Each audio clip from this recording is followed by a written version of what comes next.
गया नगर निगम के deputy mayor सह गया टाउन विधानसभा के कांग्रेस प्रत्याशी मोहन श्रीवास्तव ने राजेंद्र आश्रम कार्यालय में एक प्रेस वार्ता कर बिहार के कृषि मंत्री डॉक्टर प्रेम कुमार पर बड़ा हमला करते हुए कहा कि प्रेम कुमार पुलिस की फाइल में भगोड़ा मुजरिम है। कांग्रेस ने हमला करते हुए कहा कि पिछले 1.5 वर्षों से बिहार के कृषि मंत्री रहे डॉक्टर प्रेम कुमार बिहार के लगभग अलग अलग थानों में आधे दर्जन मामलों में फरार मुजरिम हैं। उन्होंने कहा कि एक तरफ सरकार सुशासन का दावा करती है तो दूसरी तरफ कैबिनेट मंत्री फरारी मुजरिम है। चुनाव आयोग से कांग्रेस ने मांग की है कि अविलंब गया विधानसभा शहरी क्षेत्र से भाजपा के उम्मीदवार प्रेम कुमार का नामांकन रद्द किया जाए। महागठबंधन में शामिल विभिन्न दलों ने एक साथ अविलंब प्रेम कुमार के नामांकन को रद्द करने की मांग की है। के प्रदेश कार्य समिति ने प्रेस कॉन्फ्रेंस आयोजित कर डिप्टी मेयर द्वारा प्रेम कुमार पर लगाए गए आरोप को बेबुनियाद बताया है। कुमार जी जो यहाँ माननीय मंत्री भी हैं,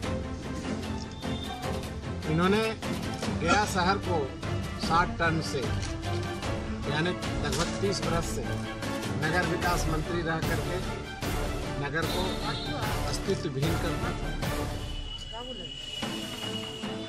PhD मंत्री बनके पानी समाप्त कर दिया। अभी जो भी है सब ADB में चला गया और क्या हाल है सब लोग जानते हैं। कृषि मंत्री बनने के बाद आप देख ही रहे हैं बिहार ने पूरे देश से कृषि के क्या हालात बना दिए गए।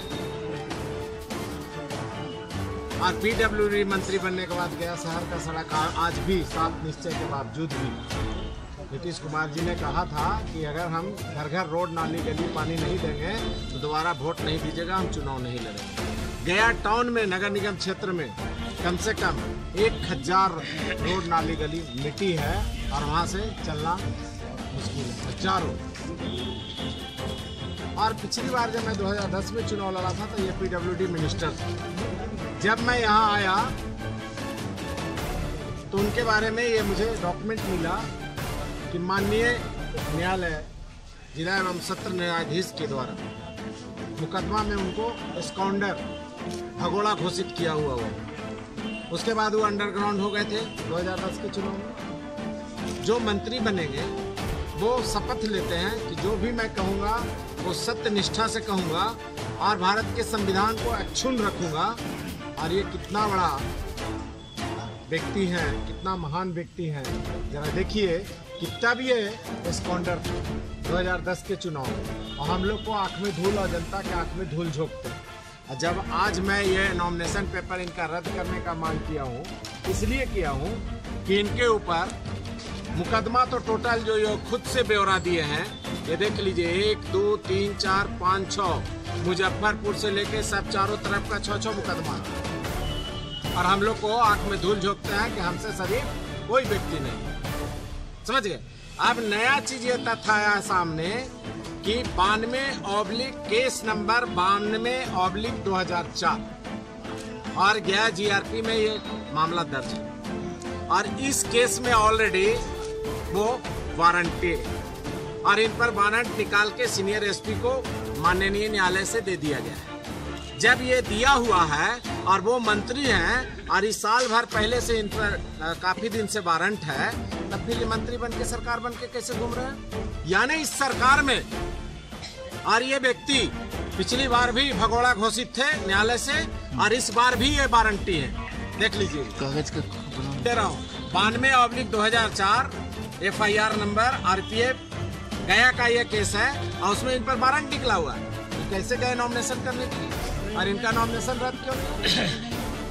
एलिगेशन नॉन बेलेबल सेक्शन है, नॉन बेलेबल सेक्शन है। ये भी नहीं कि बेल हो जाएगा तुरंत कहीं से। तो ये गिरफ्तारी क्यों नहीं हुई? और ये आदमी मंत्री बन के घूम रहे हैं और हम लोग के बारे में झूठा मुकदमा में फंसाते हैं और वो भी ऐसा मुकदमा जिसके द्वारा कराते हैं वो जानता भी नहीं है। और हमारे परिवार के बारे में गलत मुकदमा में यही लोग फंसाए हैं। और वो जब मुकदमा का इन्वेस्टिगेशन हुआ मेरे बारे में और वो जब तहकीकात न्यायालय में हुआ तो पूरी तरह निर्दोष पाए गए। ट्रायल लायक भी नहीं, हॉस्टाइल केस हुआ। है, और उसका ये पर्ची और दुनिया और जहान हम लोग को बदनाम करते हैं। ऐसे लोग हैं कि किसी को आगे नहीं बढ़ने देना चाहते हैं, जैसे शहर को बर्बाद कर दिया इन्होंने 30 साल। उसी तरह से ये व्यक्ति यहाँ पर देखिए इतना लंबा चौड़ा इन पर केस का फेहरिस्त है जो खुदे से एफिडेविट किए हैं। आप लोग देखिए 1 दर्जन 6 केस है यहाँ अभी लंबित मामला, और उसके बावजूद ये व्यक्ति पर वारंट निकला हुआ है। पिछला बार 2010 में भगोड़ा घोषित थे। कैसा शरीफ व्यक्ति यहाँ पर, और कितना आंख में धूल झोंक रहे हैं जनता का। और भोला भाला जो आदमी रात दिन हम जीबी रोड, केपी रोड, श्मशान घाट, लाइट एंड साउंड अभूतपूर्व कार्य नगर निगम से कर रहे हैं जहाँ वेतन नहीं मिलता था, उस आदमी को परिवार को बदनाम और केस में फंसा के हमको बदनाम किया जाता है। लेकिन न्यायालय प्रधान देश है, न्यायालय ने ये देखा कि वो केस भी झूठा है, वो मामला भी झूठा है। अगर कोई हम पर आइंदा इस तरह का उंगली उठाया तो सीधे मानहानि का केस इसी चुनाव के दौरान करूंगा। चाहे कोई भी मामला इस तरह का लाया, न्याय प्रधान देश है, न्यायालय से जो बरी है, अगर ये बरी है और केस की बात करते हैं तो चले जा लीजिए। जब सीनियर एसपी को दिया गया तो सबका वहाँ वारंट का कॉपी रहता है इलेक्शन के टाइम में, और वो जो आदमी वारंटी आएगा उसको गिरफ्तार कर लेना है गेट पर। ये न्यायालय का आदेश दिया हुआ क्या केस का वर्णन किया हुआ है, हाँ केस का वर्णन किया हुआ है, पर वो कोई वारंट के बारे में कुर्की के बारे में देगा क्या। लेकिन ये वारंटी थे और सीनियर एसपी को कॉपी वहाँ जज साहब यहाँ से आ चुका है, तो इन्होंने तथ्य छुपा है। और ये डेट भी यहाँ लिखा हुआ है वारंट का।